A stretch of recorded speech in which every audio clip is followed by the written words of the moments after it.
কোনো লোক থাকবে না। আজকে তুমি কোথায়?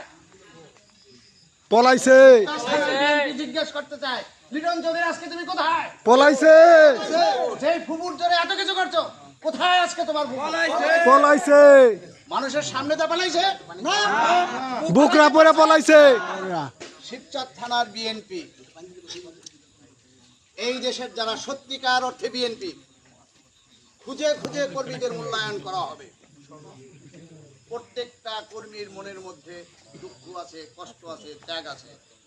আমি এই নেতৃবৃন্দর কাছে বলতে চাই, আমার এই অঞ্চলে যে সত্যিকার বিএনপি, দলের সিদ্ধান্ত হবে খুঁজে খুঁজে কর্মী মূল্যায়ন করা। ঠিক ঠিক দত্তপাড়া ইউনিয়নে যারা বিএনপি শব্দ মুখে নেয়, তার কলিজা এত বড়। ঠিক শিবচর থানার বিএনপি দত্তপাড়ার বিএনপি এক না। আমি দত্তপাড়ার বিএনপির কর্মীদের মূল্যায়ন দেখতে চাই। নেতৃবৃন্দ কি আমার সামনে কথা দিচ্ছেন একমত?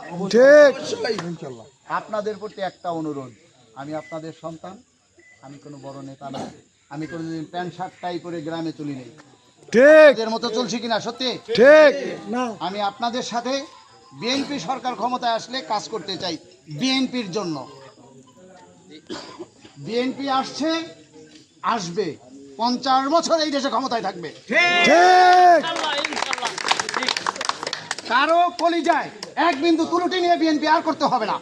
ঠিক আমরা কথা দিচ্ছি, শিবচর থানার বিএনপি কর্মী মূল্যায়ন না, এই দত্তপাড়া ইউনিয়নের বিএনপি শিবচর থানা নেতৃত্ব দেবে ইনশাল্লাহ। ঠিক আপনাদের প্রতি অনুরোধ, আপনারা কোনো নৈরাজ্য করে বিএনপির গলায় কোনো কলঙ্ক আনবেন না। আমাদের নেত্রী এত কষ্ট করেছে, তারেক রহমান এত কষ্ট করেছে, কিন্তু কলঙ্ক নেয় নাই। সারা পৃথিবীতে তাদের সুনাম যে সঠিক নেতৃত্বের জন্য খালেদা জিয়া বাংলাদেশের যোগ্য নেত্রী। ঠিক আর এই ঘৃণিত মহিলা, এই নরবিষাক মহিলা, এই রক্তক্ষেত্র মহিলা, এই ডাইনি মহিলা আজকে সে সাধারণ জনগণের জন্য পালিয়ে চলে গেছে। তার বাবার মতো তার আজকে পতন হয়েছে। ঠিক আপনারা এমন কোনো কর্মকাণ্ড করবেন না যাতে বিএনপি করি এই কথা বুক উঁচু করে বলতে দেয়া কলঙ্ক নিয়ে কোনো নেতার চলতে হয়। ঠিক যেহেতু বিএনপির নেতৃত্ব শিবচর থানা মাদারীপুর জেলার নেতৃত্ব কর্মীর মূল্যায়ন করবে, আপনাদের ভয়ের কিছু নাই। ইনশাল্লাহ দল ক্ষমতায় আসবে, কর্মীর মূল্যায়ন হবেই হবে ইনশাল্লাহ। ঠিক আপনারা কোনো নৈরাজ্য করবেন না।